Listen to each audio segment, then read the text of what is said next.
Good morning, everyone. This is the County Press for the 10th of March. This is Barry reading and Pauline. First of all, we begin with the Society News, Friday, 17th of March. Monday. The Society will be holding its AGM this Monday, 13th of March at Millbrook House, starting at 10:30 a.m.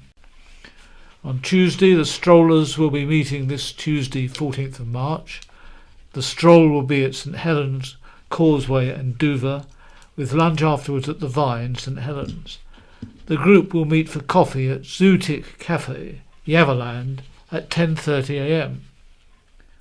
The next session of Introducing Millbrook House will take place on Tuesday the 14th of March. This is a chance for anybody to come along and discover what is available in terms of equipment or services to visually impaired people. Introducing Millbrook House is open to everyone who would like to find out more about what is on offer. The session runs from 10:30 a.m. till 12 p.m. The Dolphins group will be meeting to swim on Tuesday the 14th of March at the Waterside Pool Ride. The pool is closed to the public during the session. If you would like to go swimming, please call the Society first to advise us of your level of swimming ability. Please note lifeguards are in attendance during the session. On Wednesday, the weekly coffee morning will be held as usual to support the Society, this Wednesday the 15th of March. The coffee mornings are not just for blind and partially sighted people. Anybody can come along and have a cup of coffee or tea as well as a piece of cake. The Owls will be meeting Wednesday the 15th of March at 2 p.m. in Millbrook House. The speaker for this week's meeting is the Commodore of Sailability. He will be talking about sailability and their group. The group lasts approximately 45 minutes, which is then followed by tea or coffee and cake. Thursday, the Knitters and Natters are meeting on the 16th of March at Millbrook House. The group starts at 10:30 a.m. until 2 p.m. You can knitter or just natter, then later in the afternoon volunteers come in and read to the group from different topics. On Friday, 17th of March, Brading Roman Villa is holding a special day for visually impaired people on the island. There will be guided tours of the museum, as well as opportunities to handle artefacts from the museum. Should there be a large number of people wishing to attend, the staff at the museum will break up the large group into smaller groups. Anyone wishing to attend must register their interest with the Isle of Wight Society for the Blind first. This is a free event, but you will have to pay for your own refreshments at the museum, and anyone requiring transport may have to pay a small fee towards fuel. The tour starts at 10:30 a.m. Please contact the Society for more information. Any other news? Please note transport may be available to some of the groups, but please call the Society first on 522-205. Scaffolding news. Please find below a list of known footway obstructions for works, including scaffolding or hoarding. We are unable to include end dates, as many are extended on a week-by-week basis. Also included are tables and chairs permits that have been issued in the past week. The Bay Area, 11A St John's Road, Sandown, Napoleon's Landing, Esplanade, Sandown, 2A York Road, Sandown, Trouville Hotel, Esplanade, Sandown, 15 Station Avenue, Sandown. New Cherry Pickers, Cranes, Shanklin Cliff Lift, East Cliff Esplanade, Shanklin East Cliff Promenade will be shut to pedestrians for these works. The area around the cliff lift will be closed to pedestrians for these works. GKN Yard, Clarence Street, East Cowes, due up on the 8th of April. Clarence Road will be closed for these works. Cowes area, Watch House Cafe, Watch House Lane, Cowes, due up 15th of March. The Watch House Lane, Cowes. Development site, Castle Street, East Cowes. GKN Clarence Road, East Cowes, 2 Sun Hill, Cowes. Current hoardings, 272-283 Arctic Road, Cowes, between Hover Terminal Bridge and Railway Tunnel Esplanade Ride. New hoardings at 93 High Street, Cowes, due up on the 10th of April.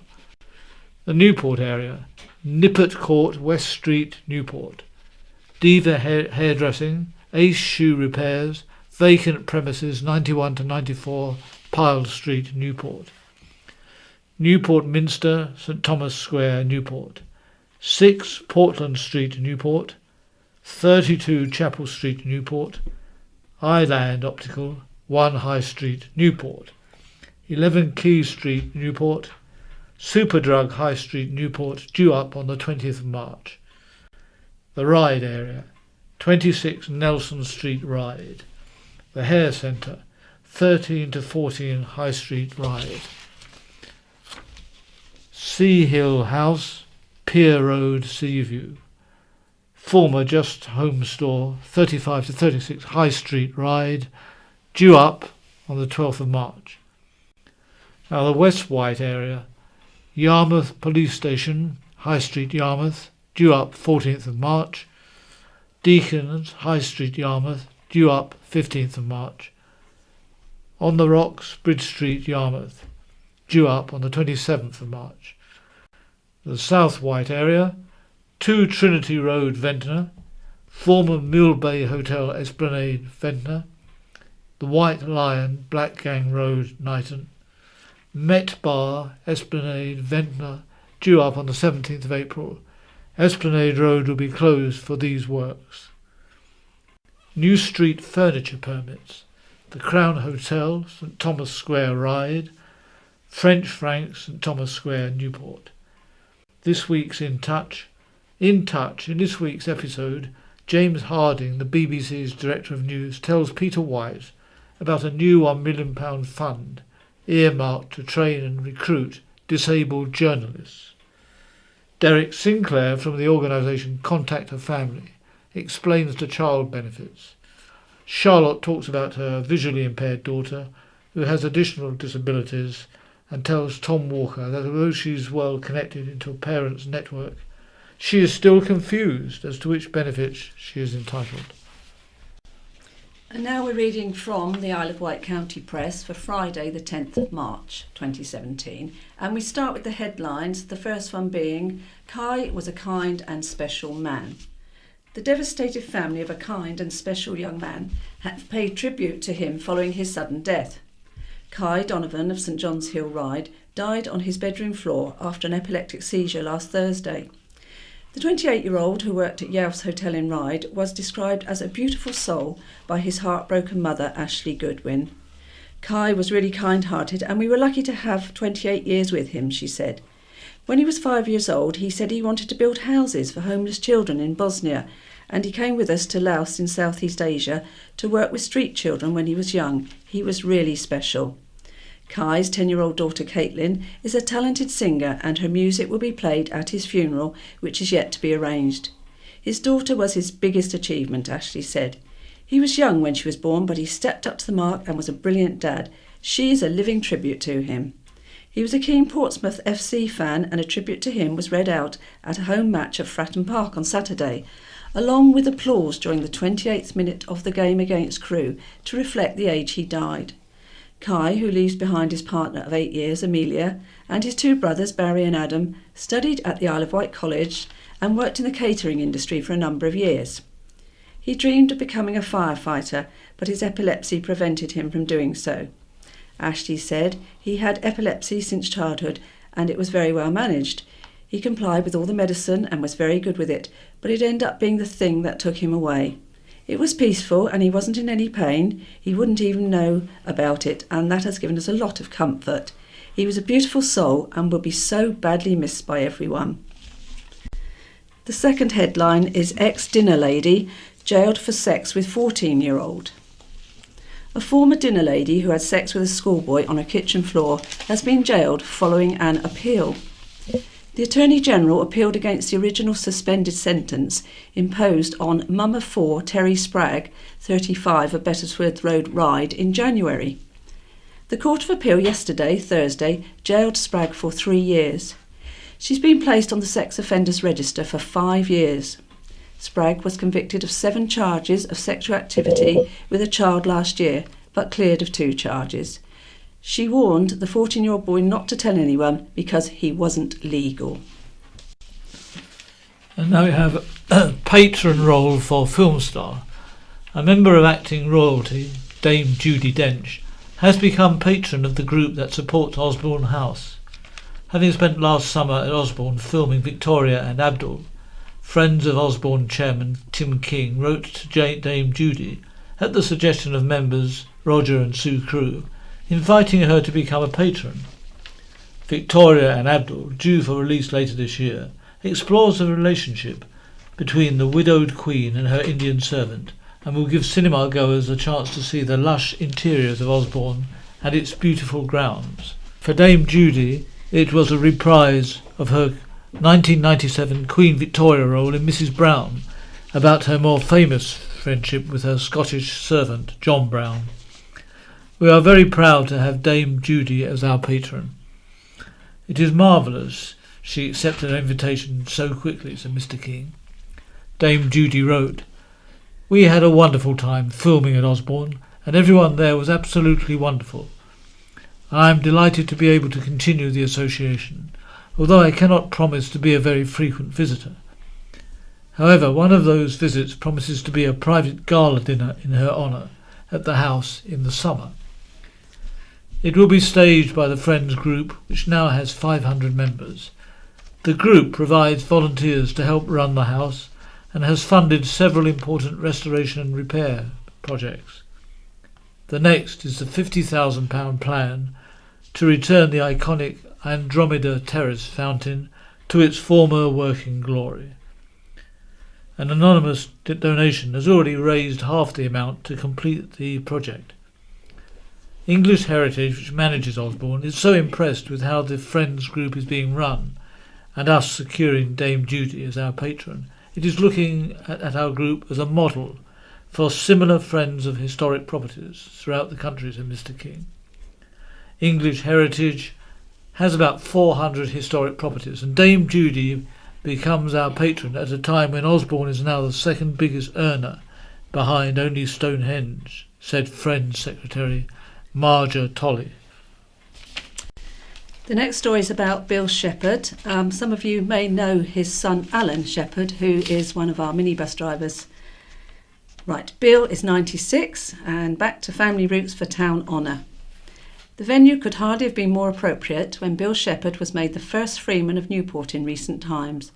Sunday ceremony was held at Quay Arts Newport, which used to be a quayside warehouse for the Mew Langton Brewery.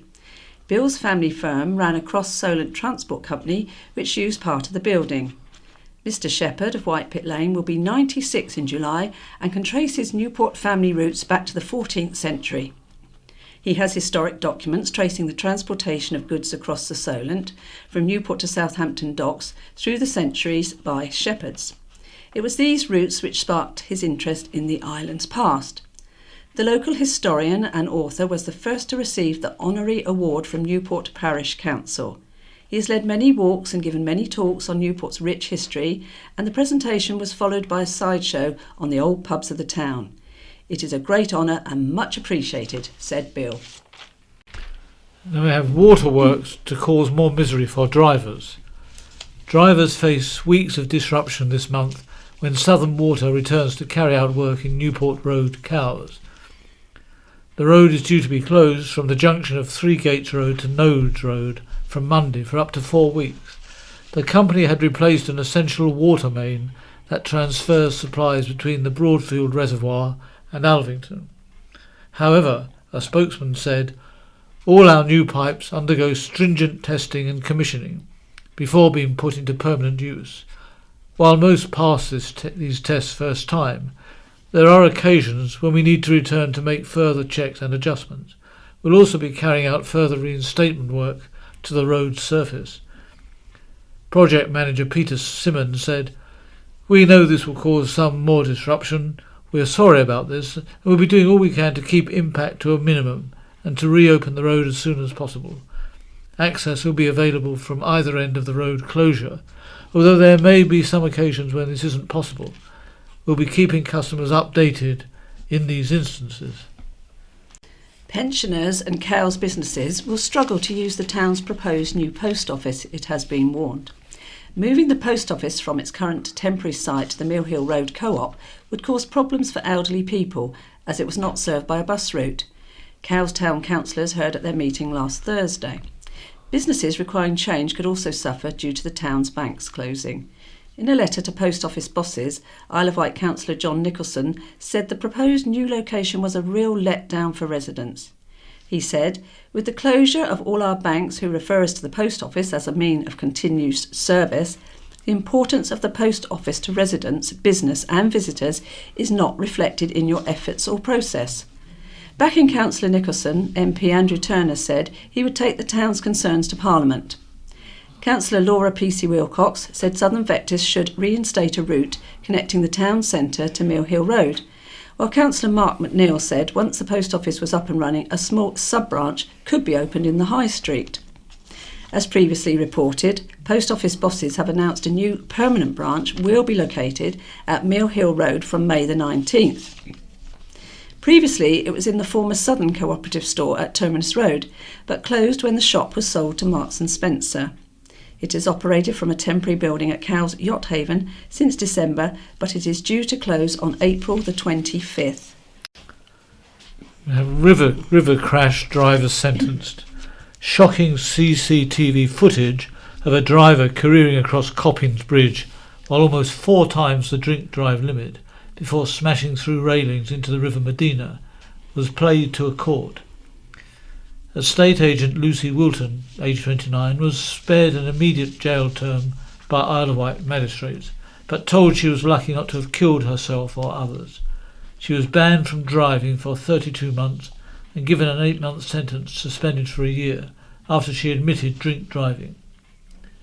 Before the crash, in the early hours of February the 18th, the court was told Wilton of Northcliffe Gardens, Shanklin, undertook a car at high speed and lost control of her Vauxhall Corsa, a company car she had only had a week. Emergency services were immediately on scene and pulled Wilton from the partially submerged car, said Anne Smout, prosecuting. Wilton, with no previous convictions, gave the police a breath alcohol reading of 130, almost 4 times the legal limit of 35. She was taken to St Mary's Hospital and discharged with minor injuries less than 2 hours later. Wilton had been drinking with friends at the Hogs Head, Newport, and had planned to take a taxi home, the court heard. But when she discovered she did not have her bank card or cash to pay for it, she decided to drive, said her solicitor, Keith Verinder. He said his client was extremely sorry and glad that no one had been injured. She hoped to keep her job. Presiding Magistrate Anne Evans said, "You are very lucky not to have been either very seriously injured or killed, but worse still, you were close to killing someone. You were inches away from taking the other car out." Wilton was ordered to complete 100 hours of community work and pay £200 in costs and charges. Cutting the opening hours at Afton and Limbottom Tips to save cash could be illegal, the Island Independents have claimed. Plans to reduce the opening hours at both sites to 9 a.m. to 4 p.m. during the winter and to 2 days a week all year at Afton were approved by the Tory-led Isle of Wight Council at last month's budget meeting. The Environmental Protection Act 1990 states facilities should be reasonably accessible and opened at reasonable times. The Island Independent said it was probable the cuts would mean the council's minimum statutory duties would not be met. That was refuted by council leader Councillor Dave Stewart, who said the budget was lawful and had cross-party support. He said changes to the opening hours remained within statutory requirements.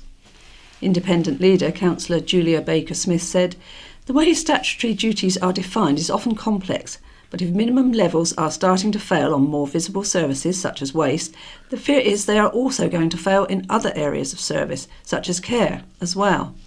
The very real risk is these cuts are going to be challenged legally in the coming year." And we have reopening of loo in doubt over rates. Plans to reopen Brading's mothballed Echo loos could be scuppered unless an impasse over business rates can be resolved. Brading Town Councillors voted last week to take on the car park toilets from the Isle of Wight Council before they found out the business rates would cost £1,934. After the Isle of Wight Council offered to service the toilet's heating and water system and make a £1,000 contribution towards initial running costs, the Town Council agreed to increase the precept by £3,000 to reopen them in May. The Echo toilets were hailed as the latest generation of green superloo when they were opened by the Isle of Wight Council in December 2008 at a cost to taxpayers of £110,000. Just 3 years later they were closed because of cutbacks. Councillor Roy Penny said the Town Council was rethinking its decision to reopen the toilets after receiving the bill for business rates. I was very surprised. It was something we did not envisage for such a small toilet block, he said. These are the only public toilets between Ryde and Ventnor that are closed. The town wants them open again, and the matter resolved. It is an issue the Town Council will have to look at again. Isle of Wight Council leader Councillor Dave Stewart has met Prime Minister Theresa May to discuss island issues. The two met in London last week to discuss the Conservatives taking interim control of the council, as well as ambitions for the island and Brexit. This is the second time I've met the Prime Minister since I became leader, and this shows the influence island Conservatives have to talk to the highest in the land about our island and what ambitions we have for it, said Councillor Stewart.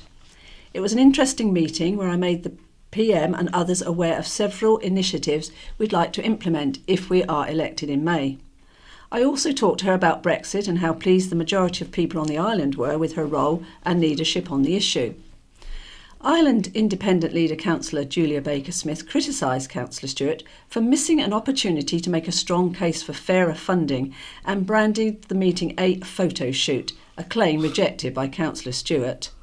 Councillor Baker-Smith said, "I'm given to understand that at the Conservative Councillors Association conference, the Prime Minister held a photo opportunity for members in attendance.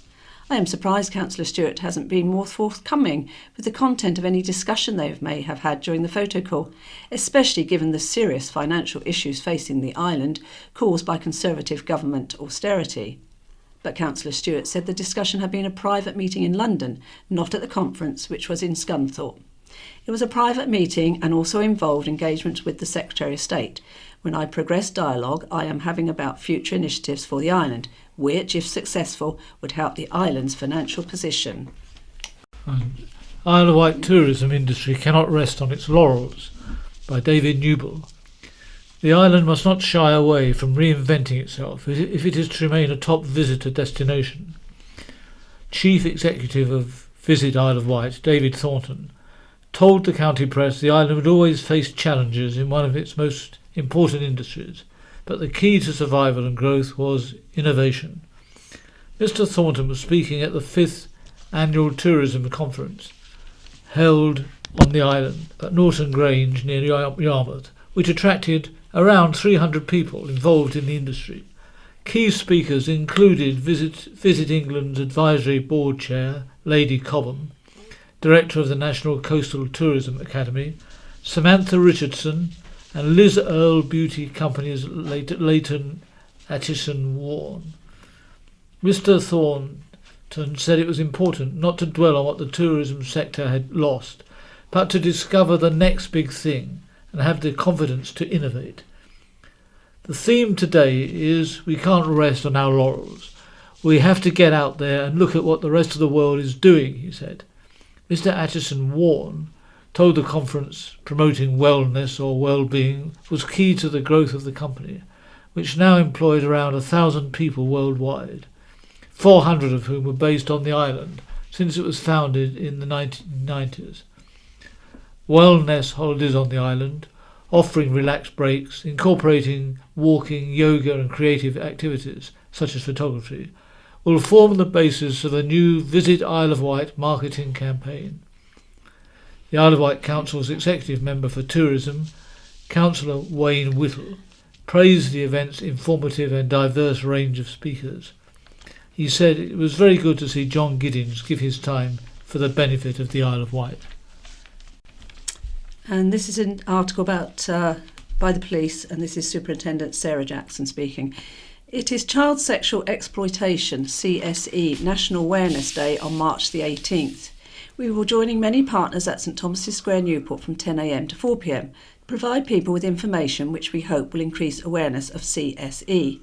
We're aiming to highlight the issues surrounding CSE, encouraging everyone to think, spot and speak out against abuse, and in particular adopt zero tolerance to adults developing inappropriate relationships with children or children developing inappropriate relationships with other children. This does not just involve policing. There will be representatives from the Youth Offending Team, Education, Local Children's Safeguarding Board and Barnardo's, and we also need your help. Come along to the event and write your pledge to show your support. The Force's CSE campaign is named Alice's Diary, which aims to increase our understanding of the signs and symptoms of CSE so they can be reported to police. I've written before about how we work with a number of partners as part of the Community Safety Partnership to make the island a safe place to live, work and visit. We are at that point in the year where we are identifying the priorities and issues for us over the next 12 months. While, of course, we look at the crime and antisocial behaviour that has been reported, we also want to understand what concerns local people. Lastly, I would like to remind you of the new legislation that came into effect on March the 1st around using a handheld mobile while driving. Previously, this offence attracted 3 points and £100 fine. This has now increased to 6 points and a £200 fine as the Government and Department of Transport look to better reflect the seriousness of such driver behaviour and the consequences. To coincide with this change, we will be supporting the National Handheld Mobile Campaign. My message is clear: do not use your handheld mobile device while driving. And now we have a little article on Bluebell, the celebrated cow, who's been crowned Guernsey Cow of the Year. Bluebell, which was bred by the Griffin family as part of their pedigree Guernsey herd at Bridlesford Lodge Farm, Wootton, was the online vote conducted by Global Guernsey Marketing. This isn't the first time the 7-year-old has won an award. In 2015, Bluebell won Best in Breed at the National Dairy event at Birmingham NEC, where she was sold to the Cox and Evans families of Carmarthen, South Wales. Bridlesford dairy farmer Paul Griffin said, "What an accolade! Bluebell is part of our pedigree range, so it's great for our brand." The relationship between planning officers and councillors was likened to the tail wagging the dog by a councillor. Councillor Roger Whitby Smith said planning officers should try harder to support decisions made by councillors. Councillor Whitby Smith spoke at a meeting where councillors debated 2 applications for Red Funnel and Westridge Farm they had previously turned down after officers recommended approval. Planning Chief Wendy Pereira had put the applications back on the agenda under the rarely used call-in procedure, which compels councillors to have another look at plans if their decision is considered unsustainable at appeal. When both applications returned, officers stood by the recommendations. But Councillor Whitby Smith said officers should try harder to support councillors' reasons for refusal. "It looks to me like officers are the tail wagging the councillor dog," he said. But officers were defended by Planning Committee Chairman Bob Blizzard, who said councillors should not expect officers to do the impossible. And Ms Pereira said her professional officers had a duty to look at all the evidence and comments before framing a recommendation. Councillors then had to decide whether or not they agreed with the recommendation, but they had to have valid reasons that officers could work with, she said. And festival goers should see what else we have to offer. People dressed as Charles Dickens or Queen Victoria, mingling with the Isle of Wight festival crowds, could encourage thousands of music fans to discover more about the island, and bus tours could show them what else is on offer. These ideas were put forward by festival boss John Giddings at the Visit Isle of Wight Tourism Conference. Mr Giddings, one of the keynote speakers, addressed around 300 representatives from island tourism businesses. He said the festival acted as a giant promotion for the whole island. "There are 1,000,001 things to do on this island," he said. "There is an attraction to this event because of its location." He revealed stars have visited some of the island's attractions, including singer-songwriter Neil Young, who enjoyed the classic boat museum. Brian Ferry, however, had been a bit miserable, he joked. We should have people dressed as Charles Dickens or Queen Victoria walking around the site. We bring around £10 million to the local economy each year, which is a fantastic thing to do, said Mr Giddings, adding around 1/3 of festival goers stayed in hotel or bed and breakfast accommodation. He said, I really love coming here and appreciate everyone's support, but I am not perfect. Everybody has good ideas. Please tell me what they are. A reading dog will be strutting his stuff at Crufts. Toby, a 13-year-old bearded collie, will be representing the Read to Dogs programme at the national event on Sunday. He has visited schools on the island to encourage children to read and sat patiently with them while they told him stories. Toby's owner, Tricia Owen of Bembridge, previously ran a cancer home care service and took Toby to visit clients as a therapy dog. He has been shown since he was 6 months old, and due to this he has become used to travelling all over the country, she said. He has become very social and my best friend. When he was 2 years old, he reached the Junior Warrant Stakes final and was in the main ring at Crufts. I was so proud. A Minister presses for action on jail, by Ross Findon. Justice Secretary Liz Truss has told government officials dealing with the regeneration plans for the former Camp Hill prison to get on with it. MP Andrew Turner raised the issue of unused prison land in Parliament on Tuesday, inviting the Secretary of State for Justice to meet him and Ward Councillor Richard Hollis to discuss the possibility of building a car park close to Albany Jail. As revealed by the county press last year, there are plans possibly to create a garden village on the site of the former Camp Hill prison. Figures obtained by county press showed since then taxpayers have had to foot a bill for hundreds of thousands of pounds to maintain and secure the site. Responding to Mr Turner, Ms Truss said, I would be delighted to meet my honourable friend, as indeed would my right honourable friend the Secretary of State for Communities and Local Government, Sajid Javid. As I have said, we are seeking to transfer the site to the Homes and Communities Agency. Yesterday I had a meeting with officials to urge them to get on with it. Marching under a banner of no cuts, no closures, no privatisation, Island campaigners travelled to London on Saturday to take part in a national rally to defend the NHS. More than 60 people headed for the capital on 2 coaches funded by Unison, including members of the Labour and Green parties, trade unions and the Unite the Isle of Wight group. Demonstrators at the Our NHS protests gathered at Tavistock Square and marched on Parliament. Unison Branch Secretary Mark Chiverton said there are real concerns the government sustainability and transformation plans to overhaul health services, and the Hampshire and Isle of Wight STP in particular, will lead to a massive erosion of services based on the island, causing a situation where more patients will be faced with inconvenient and expensive mainland trips. And farmers put their views to Ferry Firm. Members of the National Farmers Union, NFU, have met White Link bosses to stress the importance of an affordable ferry service. White Link Chief Executive Keith Grimfield met members at Kemp Hill Farm near Ryde, home of beef farmer and former Island High Sheriff Ron Holland. Isle of Wight NFU advisor James Osmond said, it was really good to get the opportunity to explain the needs of Isle of Wight farmers.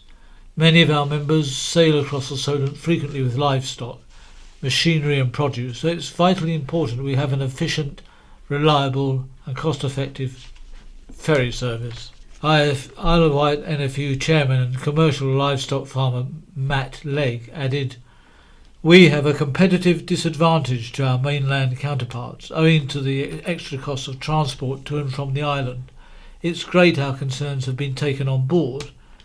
Mr Greenfield said it was a very useful meeting to understand some of the specific transport challenges Isle of Wight farmers are facing. White Link wants to provide the best possible service for all of our customers. Food businesses on the island, including restaurants, cafes and shops, are being warned they could lose customers due to new food hygiene rating rules, according to research by insurer NFU Mutual. new legislation set to come into force in England by 2019 would force food businesses to display scores on the doors which rate their businesses. Research done by NFU Mutual said 88% of people would turn away from their favourite place to eat if a food hygiene rating of less than 4 out of 5 was on display. Around 245 food businesses on the island out of 1,845 are rated as 3 or generally satisfactory or less. John Heather, senior agent at NFU Mutual, said, "Our report shows when it comes to food safety, customers have naturally high standards, and a good score can no longer be seen as an aspiration but a minimum benchmark. It's fantastic to see 86% of food outlets on the Isle of Wight have a rating of good or very good, and the industry as a whole is taking real pride in food hygiene. But imminent compulsory displays are destined to be a game changer for those businesses struggling to reach the top grades." Cross-Solent freight growth welcomed. Record growth figures have been announced by the partnership of Red Funnel and the island's Steve Porter Transport Group. The announcement comes after Steve Porter Transport agreed a 5-year deal with the Cross-Solent ferry operator last year, making it the island's largest independent transporter of commercial goods.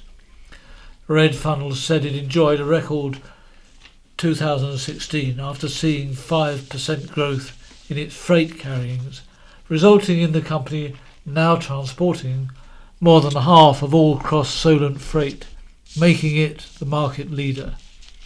The relationship is also proving fruitful for Steve Porter Transport, with the firm seeing a big upturn of 28% in its unaccompanied drop trailer service since it first joined forces with Red Funnel in 2011.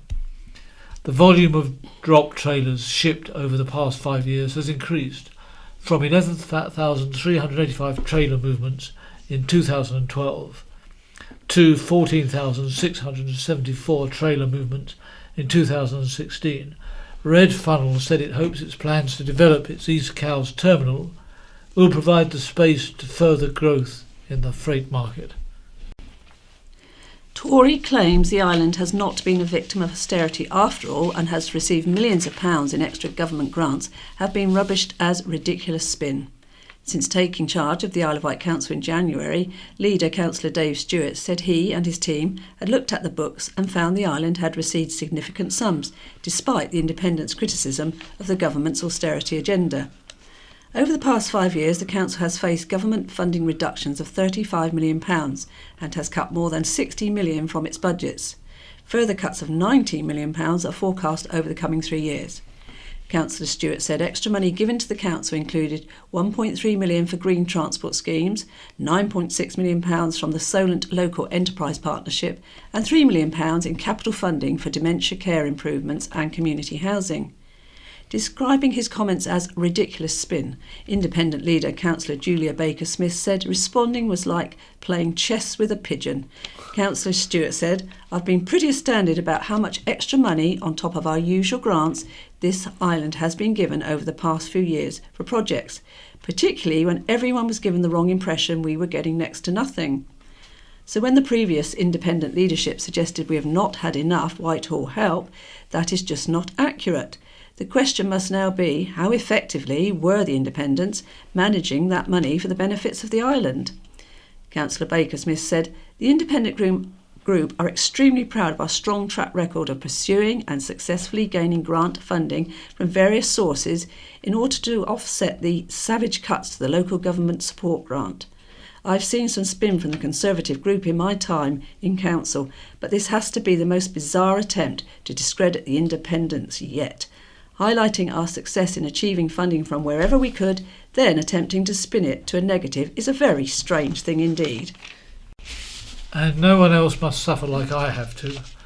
A devastated dad, left in constant pain after mistakes by doctors at St Mary's Hospital, has called for lessons to be learned.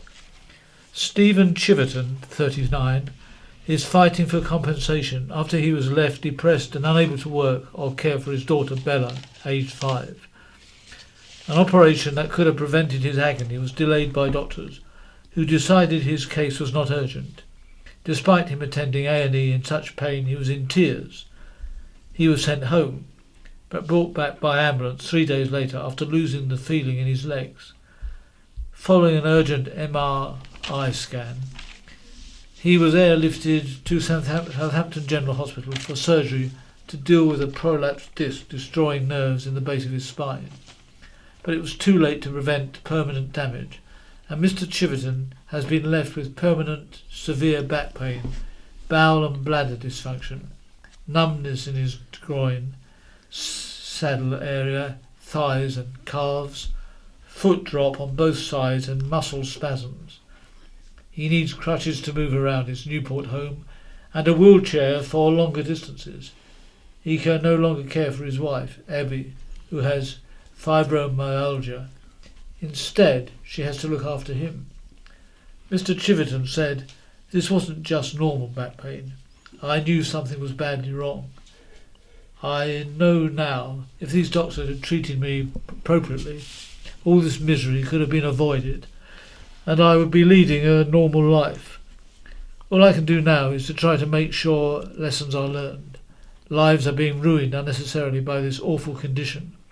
Doctors need to be alert to Cauda equina syndrome, and scans and operations need to be done urgently when the red flags appear." Last April, the Isle of Wight NHS Trust admitted it had carried out an MRI scan. His condition would have been diagnosed and the permanent damage would have been prevented. Medical negligence law firm JMW is seeking compensation for Mr. Chiverton to cover the cost of home adaptations and mobility aids. Solicitor Eddie Jones said Stephen is only 39 and his life has been devastated. He is permanently disabled, depressed and in need of help with basic household tasks. Stephen has been seen by his GP and the hospital several times with warning signs of Cauda equina syndrome before attending A&E in agony. They decided he should be sent home without an MRI scan, which would have enabled them to diagnose Cauda equina syndrome and perform urgent surgery.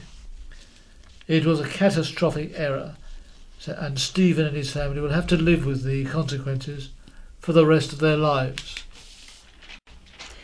Cowes Week's Under Threat fireworks would cost around £40,000 and the Town Council can't afford to pay for it. That was the message from Cowes Town Council last Thursday when members rejected a proposal for them to take over the display. Rumours it could be axed have long circulated, but fresh fears of a lack of funding have left this year's display hanging in the balance.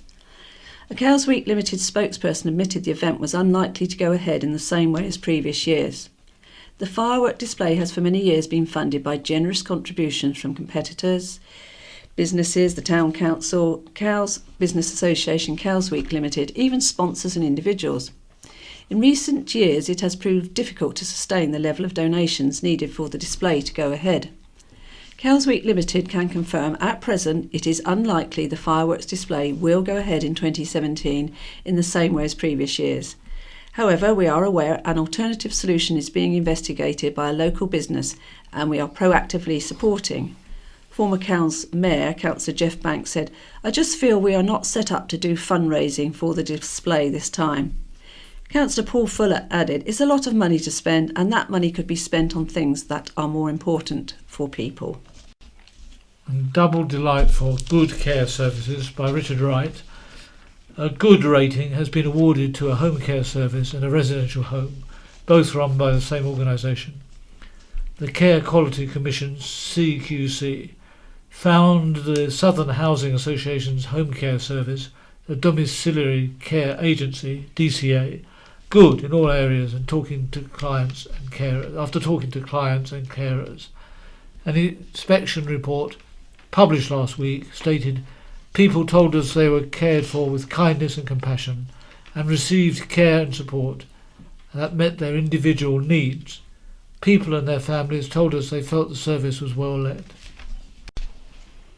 Youngsters across the island donned their best fancy dress for World Book Day. Last Thursday's event was celebrated in schools and libraries. Children's costumes ranged from classic characters such as Dr. Seuss's Cat in the Hat, to a very modern gangster granny inspired by the David Walliams book. Buzz Lightyear was one of the popular figures at M&M's Toddler Group, which meets at St Mary's Church Hall, Cowes. On Saturday, children at Cowes Library made peg dolls and wooden spoon characters to decorate the library. At Northwood Primary School, theatre company West End in Schools was invited to host book-themed dance workshops. Sian Mumford, Year 1 class teacher, said the children were inspired to use their imaginations as they explored the chosen books in a new and vibrant way, using a range of techniques and music. We combined the event with our World Book Day celebrations, which added to the atmosphere with a wide and varied array of book character costumes. At St Thomas's of Canterbury RC Primary School, Carisbrooke, children paraded their costumes, which included the Stickman, Goldilocks, the Little Red Engine and several Hogwarts pupils at an assembly. The best costumes were chosen from each class and the winning children were given books to take home. Farming is a rewarding business. Bringing life into the world and caring for food crops makes a very immediate connection to nature. But farming has more problems than most industries. Jobs have disappeared as mechanisation increases. Productivity is vulnerable to multinational corporations. And long hours working alone with large machines and headstrong animals makes farming one of the more dangerous occupations. Most of us live in towns. The suburban environment dominates our experience of life. Most of us live indoors, working in offices, buying food in shops, exercising in gyms. Many townies like to visit the countryside. We treat it as a large playground. Weekend walks with the family, canoeing down rivers, off-road cycling. Many farmers are glad to enjoy it as they do. But we forget too easily we are borrowing their workplace.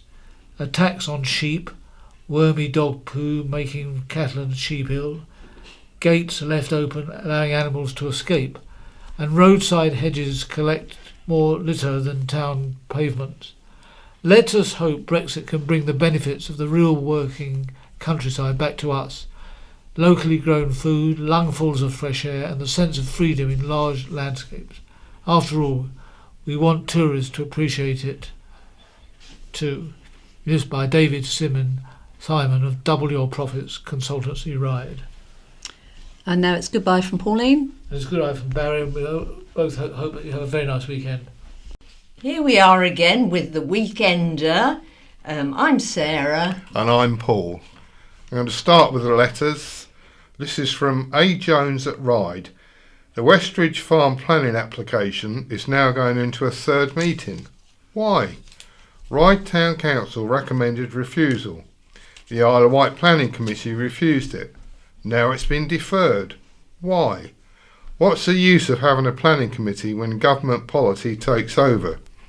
Our local councils have voted as they were elected to do, listening to the views of local people and weighing up to pros and cons of the application. This is a greenbelt site, 11 acres of prime grazing land next to the dairy where the cows are milked. Milking cows needs to be done as close to the dairy as possible. Island Road so-called expert said no problem with the access road. Rubbish. The milk tank driver this week had to get parked cars shifted before he could access the farm lane. From Hope Road, at least another 160 cars will be using that road if this application was approved. Our Chief Planning Officer is basically saying if you don't succeed once, try again to get the answer you want. Councillor Pilcher wants to look into the history of Presswood Farm, the smelly farm, less than a mile from Westridge Farm. Back in the 1990s, farmer Ian McDowell invested a lot of money enlarging an existing dairy farm, formerly run by the Brading family. After a small period of time, 3 wingers or whiners who lived opposite the farm formed a residents' association to fight for the closure of the dairy due to smell and flies. The Isle of Wight Council closed the farm down, causing a lot of worry and stress to the farmer, plus the loss of another dairy herd on the Isle of Wight. The council had to go to a public inquiry, which cost it and the farmer a lot of money to resolve the situation. This situation could happen at Westridge Farm, because with a large housing development of this size so close to the dairy, A residents' association can be formed at a later date for the same reason. The planning committee requires Westrich Farm has a Friesian herd of 73 milking cows and with heifers and young stock, a herd of 162. This is the last milking herd in the East Wight. There are not enough acres of ground at Westrich Farm to grow hay or silage to support their herd. It has to be brought from other farms, so he needs more acres, not fewer. So losing 11 acres of grazing ground is going to be a big hardship. This development is not for need but greed. So come on, councillors, please vote refusal. Forget government policy, forget compensation. You could end up having to pay it out later anyway. Here's a letter from Mr. Melvin White of Newport. And the headline is Coppins Bridge Chaos, a symptom of Isle of Wight malaise. May I ask how much longer has one got to put up with the chaotic shambles that is Coppins Bridge? Anyone with only a little bit of common sense can see the timings and sequence of the lights are at fault. For example, there are periods when the roundabout is quiet, yet you have a long tailback on Medina Way. Another example is traffic approaching the roundabout from Staplers at certain times of the day cannot filter onto Snooks Hill due to the hill being congested with the Fairley Road traffic being held up by the red light at Coppins. This situation is more prominent on the near side lane, and the council, in its wisdom, is attracting more congestion due to the close proximity of the new Asda store. While I'm on the subject of the state of Newport roads, High Street, Pyle Street, Honey Hill, Riverway, Crocker Street, Lugley Street and Mill Street are practice roads for rallycross. Also, look at the state of the Newport High Street with all the vacant premises and how many charity shops? Flora grows out of the dilapidated buildings. It's a disgrace, and the council has the audacity to charge for parking. Yet, go to Ryde and Union Street has a good selection of shops and maybe one charity shops and one vacant store. The buildings and shop fronts are in good order, along with the road and pavement. And guess what? Free parking of up to 1 hour and free parking on Sundays. What on earth are the ward councillors and parish councillors doing? Just sitting back doing nothing, taking their expenses and watching Newport just fall into disrepair. They should hang their heads in shame. There's a letter from Geraldine Parmenter from Shanklin. War babies. Rebecca Ronacorni's article confirmed millennials are a generation that have an overinflated sense of self-entitlement and feel so hard done by for no good reason. The global financial crisis and austerity measures haven't deprived them of being able to afford the latest smartphones, iPads, designer clothes, cars and drinking themselves into a drunken stupor until the early hours of the morning. As for the war with ISIS, how has it personally affected their daily lives? How many have had their education and work life disrupted? Because at the age of 17 they are fighting in a world war for their country. How many of them have had to live with the fear of being bombed in their own homes on a nightly basis? 2 generations fought in 2 world wars for this country, and then had not to only rebuild the country, but their lives as well. These are the people who led by example and then brought up their own children up with a work ethic and resilience to overcome what life is going to throw at them. They are the ones who have constructed this country and have every right to pass judgment on a generation who seem to wilt at the slightest setback. A letter from R. Hall of East Cowes about helpful staff at the recycling centre. My wife and I took some recycling and garden recycling to the tip on Wednesday. The staff were helpful and polite, and now the redevelopment is finished, the system was excellent. It has taken a while to get the system finished, but it's now working excellently. There's a letter here from Mrs. C. Grant at Ventnor. Youth of today have they never had it so good? Like many of your readers, I miss Charlotte Houghton's excellent journalism with her healthy cynicism over many years. At times she was controversial necessarily, but made me laugh at her tongue-in-cheek criticism of the pompous especially. However, your new columnist, Rebecca Ronacorny, was superb. Theme of the older generation criticising the young through the centuries. I am an 81-year-old parent of two, having had the benefit of free education from 1948, when our beloved NHS was founded, the reassurance of total health care. Through the years, jobs were plentiful and could be changed. Council houses were in the millions and rents reasonable. Retirement pension came at an age to enjoy, plus in due course the bus pass, free TV licence and winter heating allowances. Rebecca sympathises rightly with the huge problems that confront those who follow us in the 21st century. Despite the hardships, there is still idealism and concern for our planet, together with compassion for the less fortunate at home and desperate plight globally of many thousands, fleeing wars, etc. Countless born between 1980 and 1994 worked abroad as volunteers and currently join in raising funds for charities. I applaud schools and parents in encouraging their pupils to take part. Last year has been a disaster in my opinion, with the UK leaving the European Union, election of Donald Trump as US President.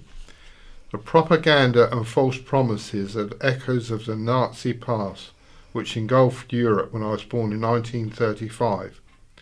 We were lucky indeed not to be invaded. When the Olympic Games were held here in 2012, there was a positive welcoming atmosphere towards foreigners. Sadly, that has slipped away and we're a divided, fierce and critical country. None of us choose our parents, colour of our skin or cultural upbringing. Remember a quote of Bishop Tutu, I'm not an optimist but a prisoner of hope.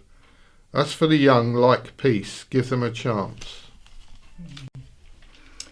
A letter from Glenn Steen of East Cowes about the floaty. The headline is Floaty should have been Isle of Wight built. So, the new floating bridge is being delayed? Surprise, surprise. This just sums up the short-sighted attitude of this council, who awarded the contract away from the island. Surely by awarding the contract to one of the 2 or 3 companies capable of doing it would have sustained jobs. There would have been decent hourly rates, not the £8 an hour thousands on the island are on. It would have benefited the economy without a shadow of doubt, but most importantly, it would have been delivered on time. The revenue loss by having to use the launch and without the money raised by transport not using it must be mounting up now. The island is in its worst state in all my 58 years here, mainly down to this dreadful government with its austerity plans and an inadequate MP who somehow got 28,000 people to vote for him. This council has not helped the situation one little bit. From Howard Hawes at Carisbrook. Survey issues. I write concerning the questionnaire which ProLink have asked people to complete. There are very grave concerns to be had relating to this matter. I have many friends who are elderly and are not computer literate, so their views would have no representation. It appears that when completed these forms go not to an independent scrutineer but to ProLink. This will be to ProLink's group's advantage as they become consignant of against fixed links the opposition views and will by this means develop strategies by which to counter them. This is especially relevant when the county press pointed to irregularities in ProLink's web page when its leader apparently was telling people to vote twice for a fixed link. Finally, because there is to be no independent scrutiny, there should always be an element of doubt in the public's mind as to the veracity of any conclusions elicited from this questionable exercise. Cost of living on this island. This is a letter from Peter Jones of Shanklin. Finally, we can apply a value or loss, depending on your viewpoint, to living on our beautiful island. It's £75,000 or 25% according to Savills, who carried out a survey to discover the difference in average house prices between English counties. The Isle of Wight figured high on Savills' list, having one of the greatest discrepancies. In short, average house prices on the island were 25% lower than in Hampshire, a difference of £75,000 on an average Hampshire house. So whether you like the idea of a fixed link or not, you can pretty well guarantee the value of your house with a fixed link would be 25% greater than it currently is. Of course, if you don't need to work for a living or you don't own a house, why would you care? This is the last of the letters. A seal of approval for a creek visitor, An unusual visitor has paid a visit to Wootton Creek to do a spot of fishing, a young seal. Several County Press readers sent in pictures of the common or harbour seal, first seen swimming in the creek last Wednesday. The seal, believed to be from Hayling Island Colony, has been feeding in the creek and taking a rest on the pontoon. Stephen Voigt, the island's coordinator for the British Divers Marine Life Rescue Group, said it is no surprise a seal has come to the island. It is no distance for seals from Hayling Island. Common seals have been spotted by dog walkers in Wootton Creek on a regular basis, probably feeding on grey mullet, as well as in Newtown and Bembridge, where the feeding is good. The seal looks in a good, healthy condition. Oh, right. So, on to looking back 100 years ago. One of the greatest tragedies to befall the island was the sinking of the SS Mendi, resulting in the loss of 625 lives. The Merchant Navy ship was transporting labourers from South Africa to serve in France and was hit by the cargo ship Darrow. The incident occurred because of poor visibility and thick fog just a few miles off St Catherine's Point. Also 100 years ago, a raging fire wrecked Totland's largest modern guest house. Melbourne House, a 19-bedroom building, was left barely a skeleton after the night blaze tore through the building, and the cause remained a mystery. And we got two articles from 75 years ago, March the 14th, 1942. Following the announcement gas for the poisoning of rabbits would be sold at a greatly reduced price for the next 6 months, the county press was flooded with letters. N. Kennedy wrote, "What a waste of valuable food, costing almost nothing to catch." Z.H. Gibson added, "Food provided in our midst should not be subjected to a peacetime activity." And also, with the island recently adopting the widespread cultivation of tomatoes, it was necessary practical tips on growing the fruit be widely shared. A special demonstration from the county horticultural instructor, Mr. C. Barrett, was arranged to help inform and advise growers on the unfamiliar task. 50 years ago, it's actually March the 4th, for the first time since it was started in 1959, there was difficulty filling all available space at the annual Hotels, Catering and Traders exhibition at Ryde Town Hall. The struggles of the exhibition were attributed to government tourism policy by Alderman Woodnutt. Others decried the Ventnor Line rail closure, which had resulted in up to a 25% reduction in trade the previous season for certain areas of the island. We move on now to 25 years ago on March the 13th, 1992. The ongoing battle to unify the island's disparate councils came one step closer. The Tory-controlled Medina Borough Council fell into line with the other two local authorities, calling for a single unity authority in effort to find £5 million in savings, nearly 10 million in today's money.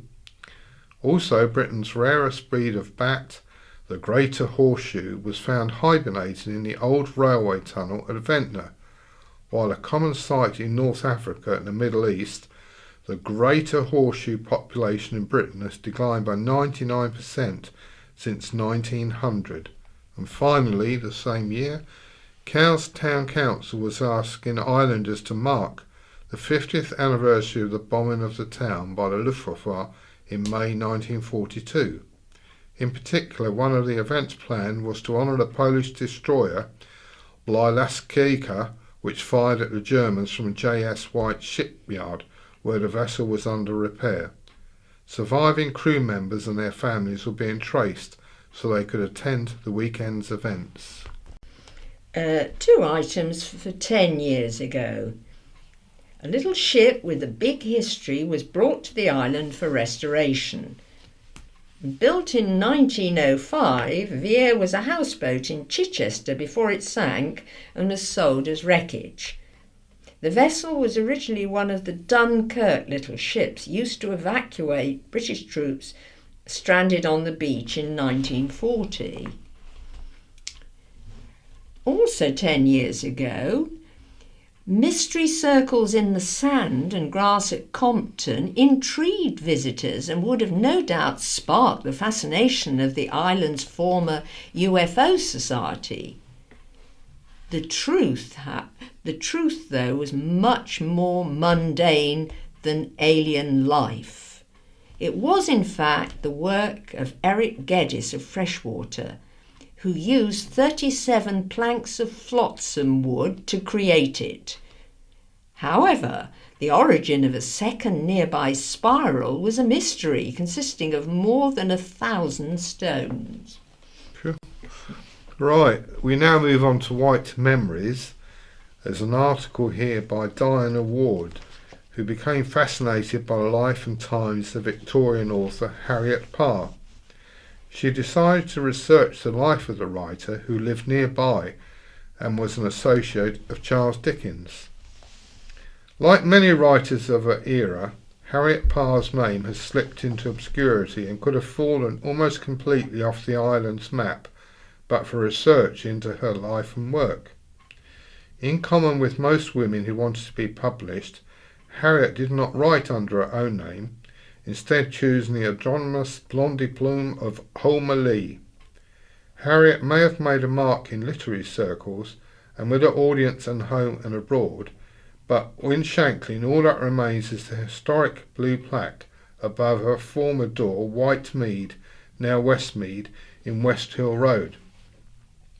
Diana, who lives close by, had her interest sparked by the inscription, Harriet Parr, 1828 to 1900, authors and associate of Charles Dickens, lived here. It is above the front door of a house tucked away, as much as collective memory of Harriet seems to be.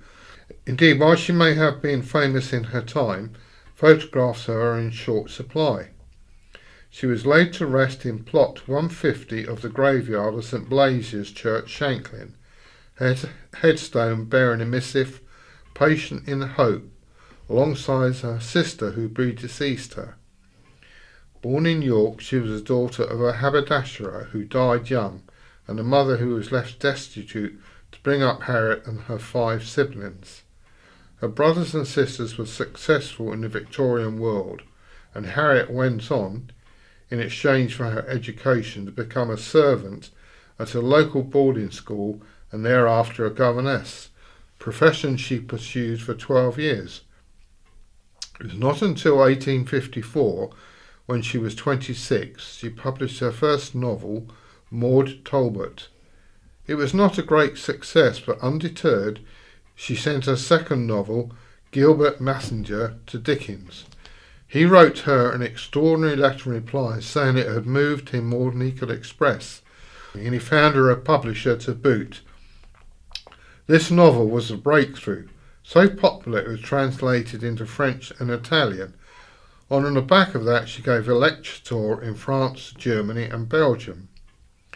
Her success enabled her to retire from teaching and move to the island, settling at Shanklin, where she taught at Sunday school and acted as an ministering angel to the populace, often mistaken as a sister of mercy.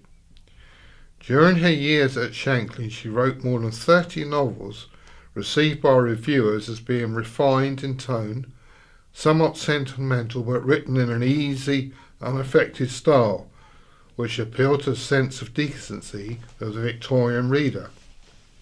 In addition, she published 4 non-fiction works under her own name and many essays. Harriet died on February 18th, 1900, at a Whitemead home, a death certificate recording the cause of senile decay, gradual and kidney failure. Her obituary in the county press of February the 4th, 1900 recorded, the deceased was of a most retiring nature and shunned publicity for herself in every form. Her literary legacy was substantial. Some of her books can still be found at auction sites and in bookshops. One, The Poor Pensioner, is included in Dickens' The Holly Tree in collection by different authors. Her children's books included Legends from Fairyland and the adventures of a character called Toflongo, with its Swiss-Tourette's fairy tale character and fascinating illustrations. It also revealed her financial legacy was also substantial. She left more than £2,060, about 230,000 stage money, to her GP, Dr. G. Dabbs, in trust. It went to found the Arthur Webster Memorial Hospital in Shanklin. Over to Jim Gibbons, My View Now, about the paddle steamer. Though I'm an Overner, I claim to have a longer acquaintance with the Isle of Wight than most of the natives. My first visit was on my honeymoon in September 1959. My wife had visited 2 or 3 times previously. On that day, we arrived in bright sunshine at Portsmouth and were herded into a long queue and stood unmoving for some time.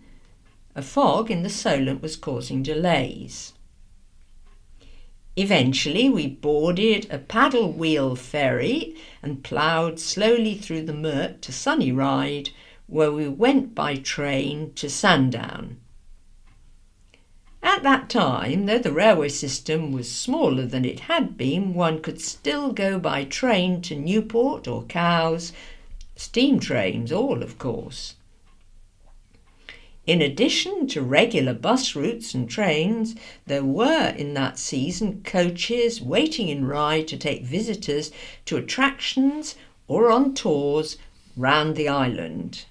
Cars were fewer all over the country, and few holiday makers would bring cars across the Solent. Part of the island's attraction was and is that it is an island, and crossing that water is what makes it different from the South Coast resorts. All that time, Sandown consistently held the record for hours of sunshine, partly because it received a lot of sunshine, but also because the canny burghers replaced their sunshine recorders more often. The device used then was a crystal ball which, focusing the sun's rays when it shone, charred a trail on a piece of paper, and the balls became more opaque with age. The island was a hugely popular resort for honeymooners and families with young children. On Saturdays, changeover day, people queued far along the pier to catch the ferry back home.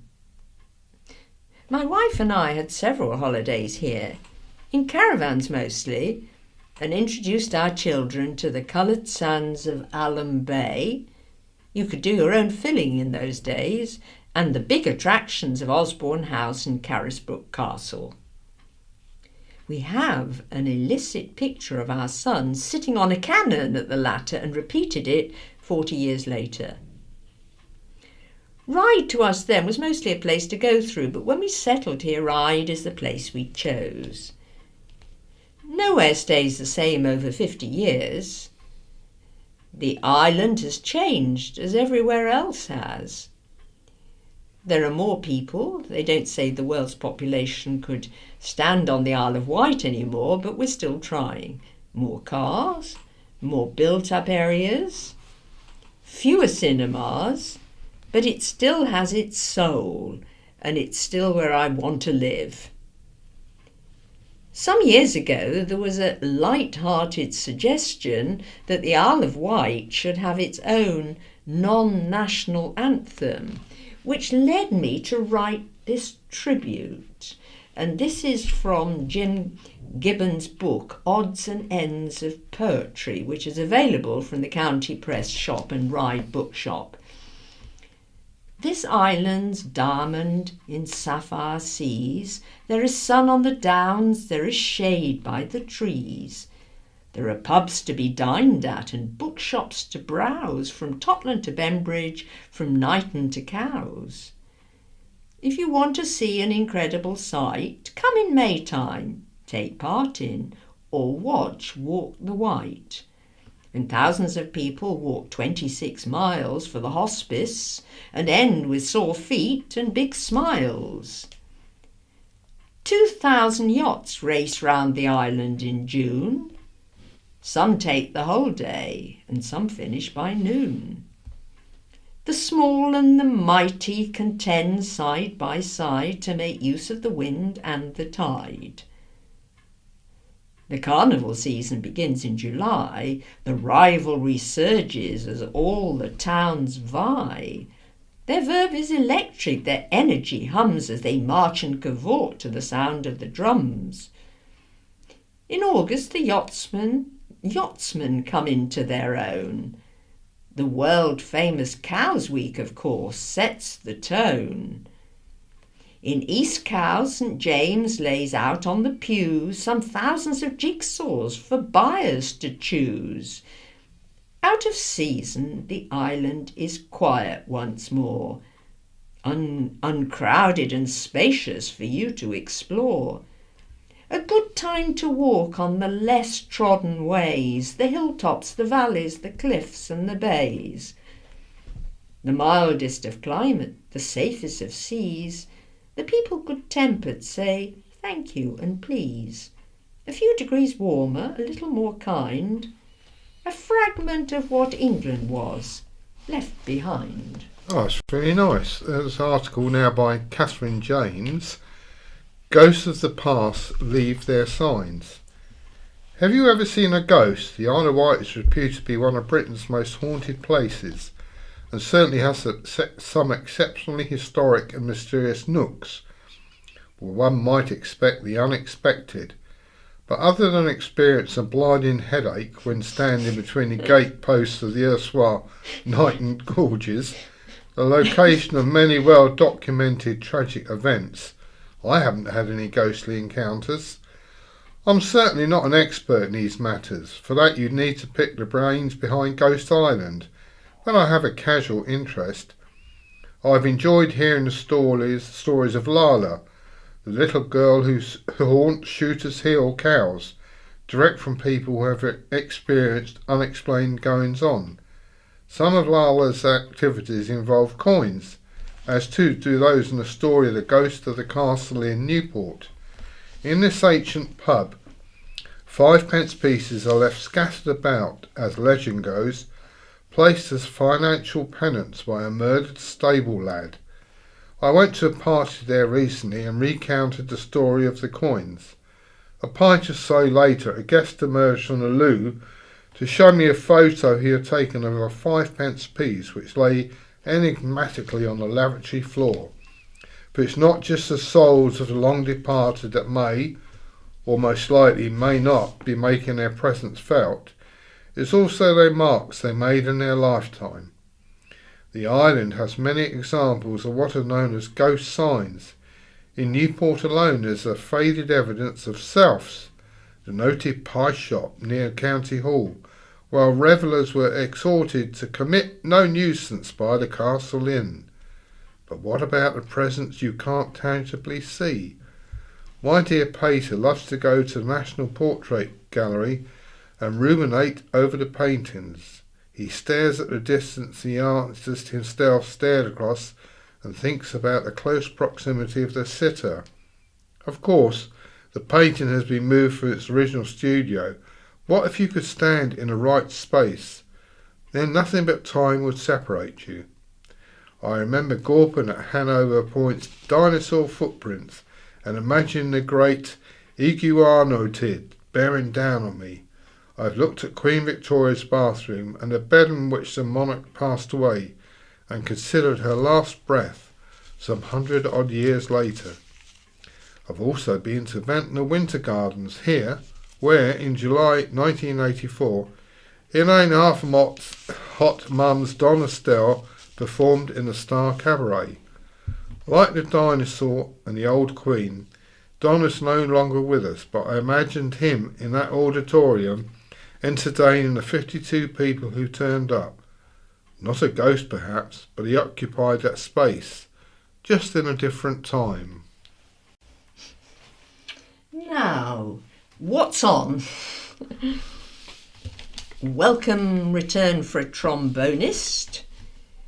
Virtuoso trombonist and composer Dennis Rollins will be appearing with his Velocity Trio at a concert staged by Newport Jazz Club at the Apollo Theatre, Newport. A graduate of the National Youth Jazz Orchestra, Dennis is well known on the British and international jazz scene. His Velocity Trio is a rare instrumental combination led by Dennis on trombone with Ross Stanley on Hammond organ and Tim Carter on drums. Dennis leads the trio, creating moods that range from funky and groovy to the very melodic and lyrical. You can expect an infectious mix of dance floor hooks, expressive solos, and covers ranging from Pink Floyd to Bette Midler. Their latest album, Symbiosis, has had a 5-star review, with the ride of the band are even better live. They were one of the successes of the 2016 Newport Jazz Weekend, so the concert is a great opportunity to see them again or view them for the first time around. The concert begins at 3 p.m. on Sunday, March the 19th at 3 p.m. Tickets are available from 730-601. Quite a few things on. This is a virtuoso, but a pianist. Viv McLean will return to Medina Theatre this month as a guest soloist. Performing with the Isle of Wight Symphony Orchestra, the world-renowned pianist will play pieces including the jazz-inflected Ravel's Piano Concerto and various other pieces of music, and tickets for the concert next Saturday, March 18th, are available from Medina Theatre. Well, we've got Shanklin Theatre now, and the top shows booking now. For Sunday the 7th of May, an audience with Martin Kemp, Lucy Worsley from the television at home with Jane Austen. That's Saturday the 13th of May. Strictly Murder, 19th the 22nd of April. Heather Small, Voice of M People, Saturday the 2nd of September. and Reginald D. Hunter, Wednesday the 10th of May. You can ring the box office on 868 000. Diameter Theatre, there's a few shows coming to Medina Theatre. Saturday 11th of March is the Phil Collins tribute. Sunday the 12th of March is 9 Below Zero Big Band. Wednesday the 15th of March is Gary Delaney. Thursday the 23rd of March is Paul Carroll's Music Hall Tavern, a family drag show. Call it drag family. The Voice of Golf, Peter Alice, Friday the 24th of March. And Dublin Legends, the Dubliners, is Thursday the 30th of March. There's a Neil Diamond tribute with Friday the 31st of March. Saturday the 1st of April is the Isle of Wight Cantata Choir and Orchestra. And the evening of stand-up comedy with Dave Johns is Friday the 7th of April. If you phone Medina Theatre, 823 880. Key Arts have an evening of upfront and classic soul and jazz funk. This is Saturday the 18th of March. It's called Soul on the Harbour. And it's a soulful dance party. So come and dance the night away. For more information, visit keyarts.org or call the box office 822 490.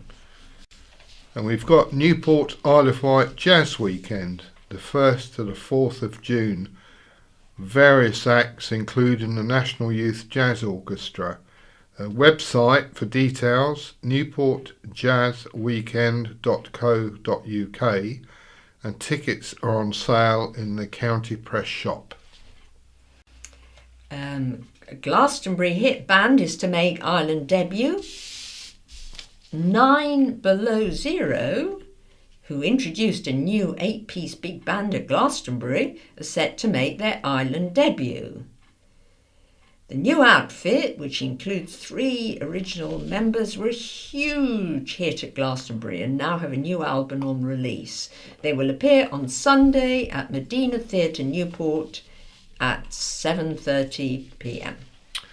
A slightly different thing now is the Isle of Wight Asthma Swim Group offers you a free Sunday swim at Medina Pool, 12:30 p.m. to 1:30 p.m.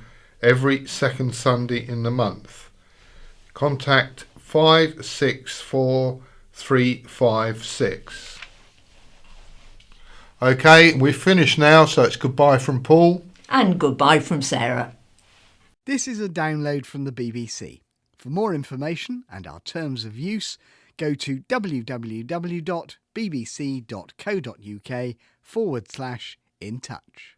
Good evening. Tonight, steering a course through the maze of benefits for visually impaired children. I don't receive direct payments, and to be honest, I'm a little bit unsure of what they are. You know, it's a little bit of a difficult and confusing subject as to what you should be using it for, how you get it, and who is in receipt of it, especially with it varying from across the UK. We got a guide for flummoxed parents. And BBC plans to bring more disabled journalists into the fold. We hear from the Director of News a little later on in the programme.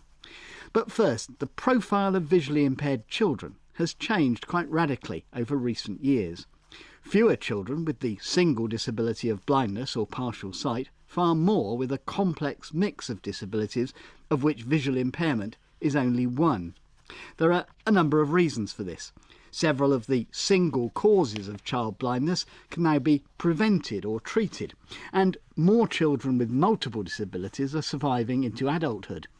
A report by the Council for Disabled Children says the numbers of children with complex disabilities has risen by almost 50% since 2004, and it questions whether services have kept pace with the changing landscape.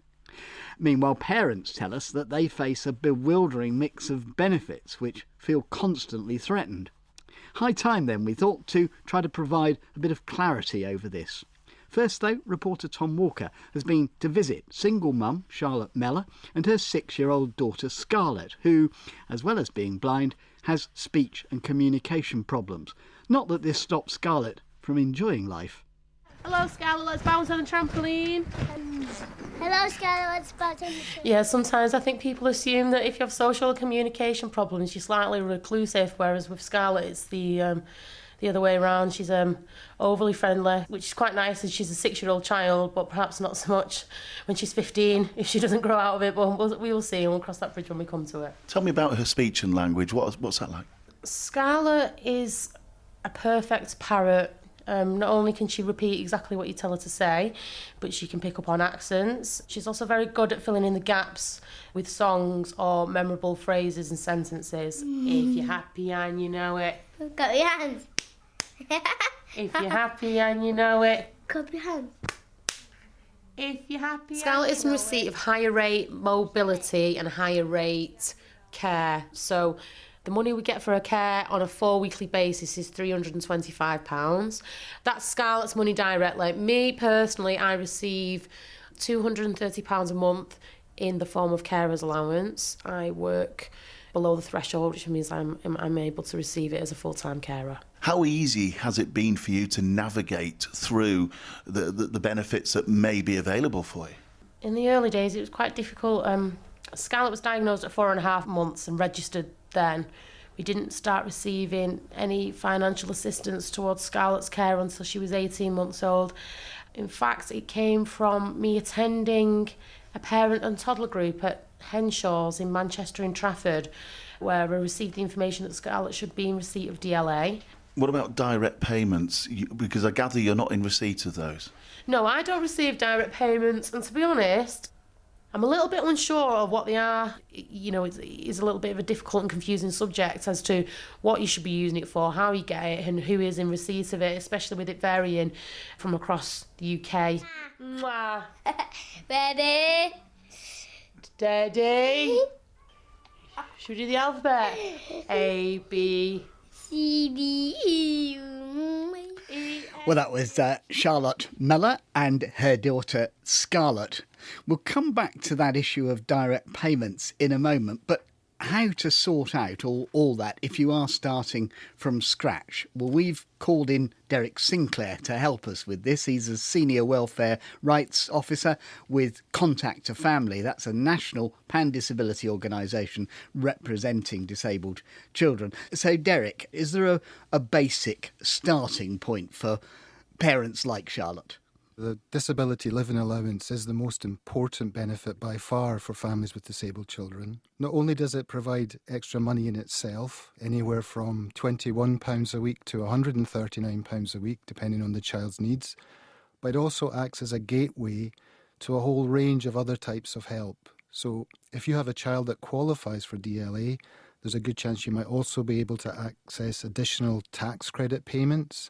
It might open the way for the primary carer to get a benefit called carer's allowance, and also a range of other supports, like you might be exempt from the household benefit cap, for example. And just to stay with disability living allowance for a moment, I mean, Charlotte talked about various reasons why Scarlett would get it. She talked about mobility, and there are care components as well. So there are different levels on which you would get this particular benefit. Yeah, I mean, the first thing to say is that there are actually two types of disability living allowance payment. So there's a care component, which is really looking at your child's need for extra care or supervision to avoid the risk of danger. And that can be paid at one of 3 rates, depending on the severity of their needs. And then there's a mobility component, which is paid where your child needs help in getting around out of doors, and that can be paid at one of 2 rates. Clearly, a lot of families currently are missing out on disability living allowance. They either don't know that the benefit exists, or they may have heard of disability living allowance but are really confused about who can qualify and who the benefit is aimed at. And the really important thing to understand is that it's not a means-tested benefit. It doesn't matter what income or what savings you have or whether you work. It's really looking at your child's needs, and in particular whether your child needs substantially more care than other children of the same age who aren't disabled. DLA for children, it tends to be awarded for maybe 2 or 3 or 4 years at a time, and then the award has to be reclaimed at the end of that period. And it can run up until a child is 16. And at that point, they would move on to personal independence payment. Yeah, well, that takes me exactly to where I was going to go next, because there is this thing called PIPs, or personal independence payments, which is gradually replacing disability living allowance, or DLA. How does this affect children who are currently getting DLA, the ones you've just been describing? Yeah, well, when a child turns 16, if they're on disability living allowance, they'll be contacted by the Department of Work and Pensions and asked to make a claim for personal independence payment instead. And that will apply to all children who are 16, even if they have an indefinite award of DLA. They'll still be asked to claim PIP and will have to do so. So you would have to have a reassessment, basically, at 16? Yes, and it's interesting because superficially, personal independence payment looks very similar to DLA. It's got 2 components. It's not means tested. It acts as a gateway to other help. But actually, it's a very different benefit. It's got a different assessment process, which in most cases would involve a face-to-face consultation with a health professional. It also has different eligibility criteria. And there are certainly winners and losers in that process. You know, a lot of people are worse off when they move from DLA to PIP.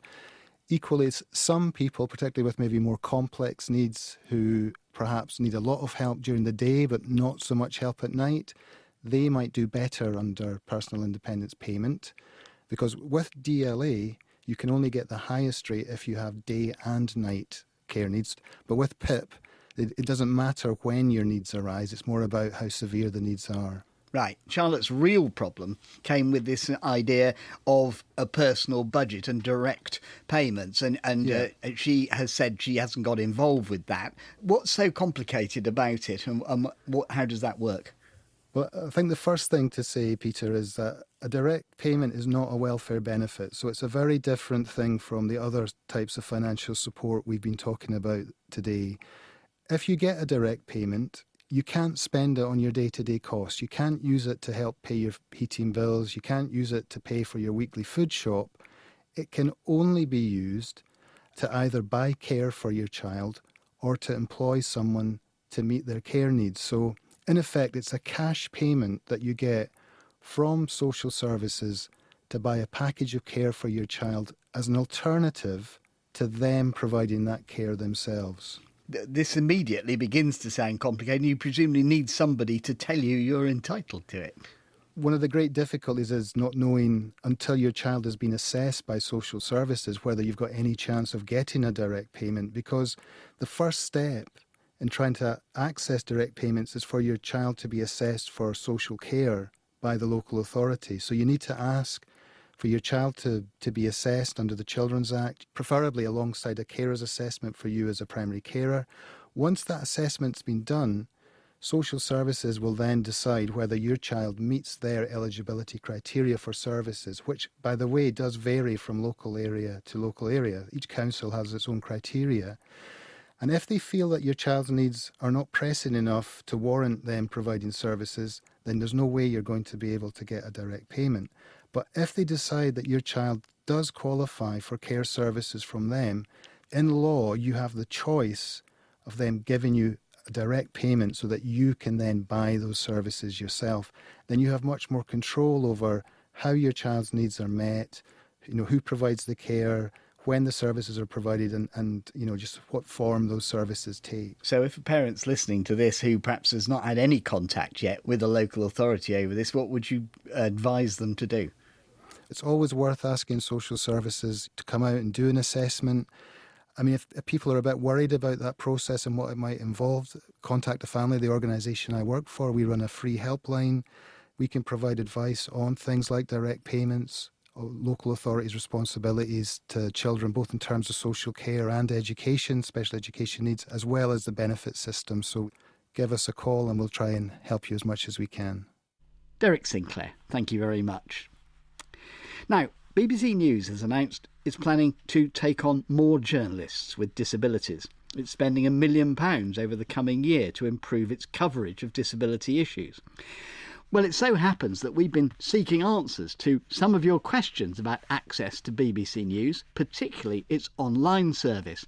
So it seemed an ideal opportunity to kill two broadcasting birds with one stone. I undertook the arduous journey from old Broadcasting House to new Broadcasting House, where the BBC's Director of News, James Harding, told me more about what he had in mind.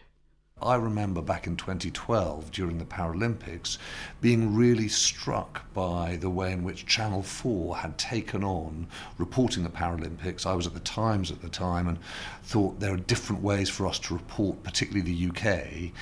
And we're the BBC. We should be the best possible place to come and work as a journalist if you've got a disability. So what we've tried to do is just earmark some money. In the end, it comes down to that. Earmark some money that journalists with disabilities can come apply for jobs, and we're launching the scheme, as you know now. And what kind of posts will they be at? What sort of level?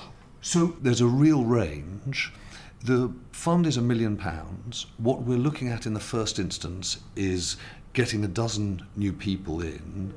We've targeted it at the mobile and online division of BBC News because that's the area where we think people can do the widest range of work. We think that that's going to involve video, audio, graphics, text pieces, and also our hope is that increasingly what you'll see is that journalists working, whether they're with disabilities or not, but journalists working in mobile and online are also feeding radio and TV output. Are these likely to be permanent posts offered to disabled people after that year is up? So yes, that's the aim, although I should be clear, this is a very demanding place to work, as you know. We expect great things from people who work in our newsrooms, and so some people are going to come here and find it's not the place for them. Some people, I think, are going to find that they like the area they start working in but would like to work elsewhere in the BBC.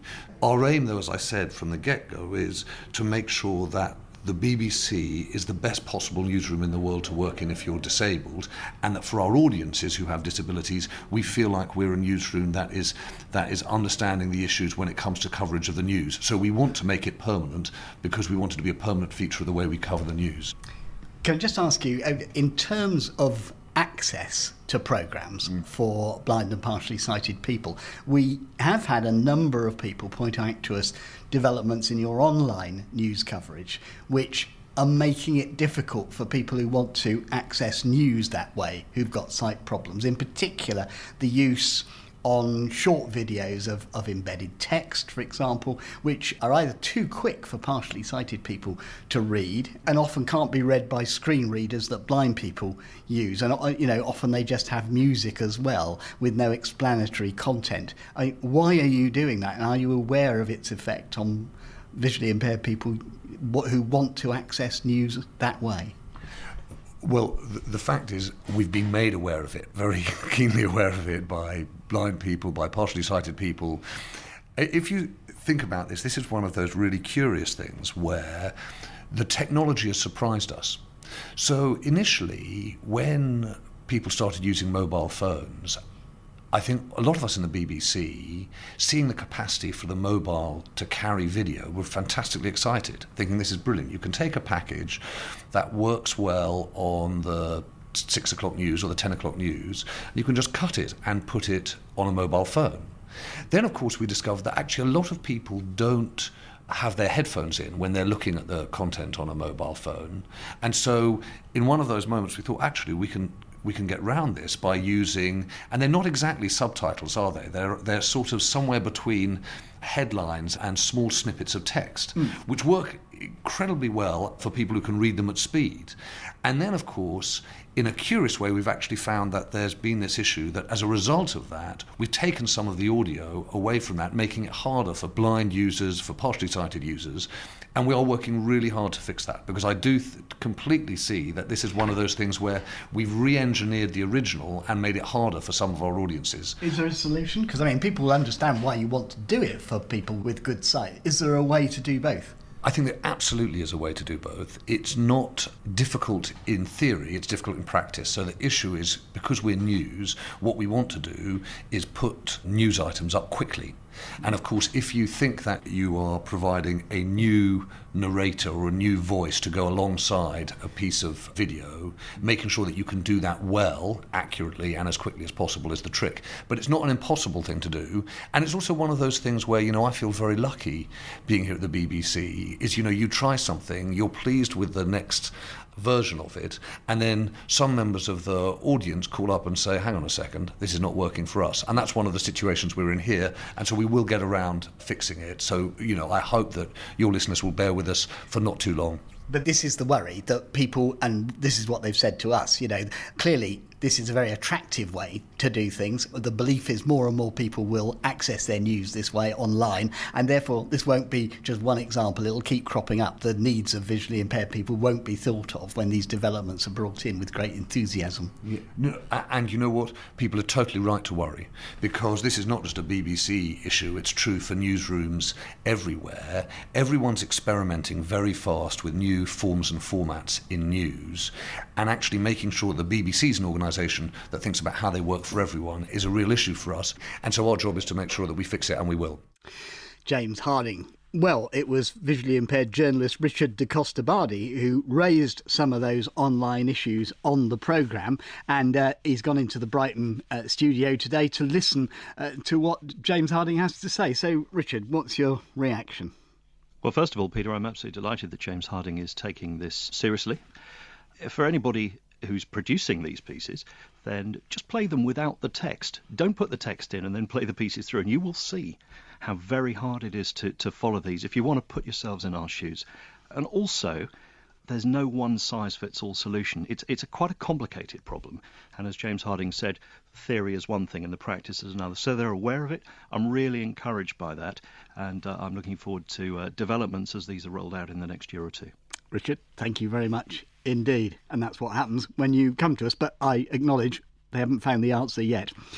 That's it for today. As always, your comments and queries are welcome. You can call our action line on 0800 044 044 for 24 hours after the programme.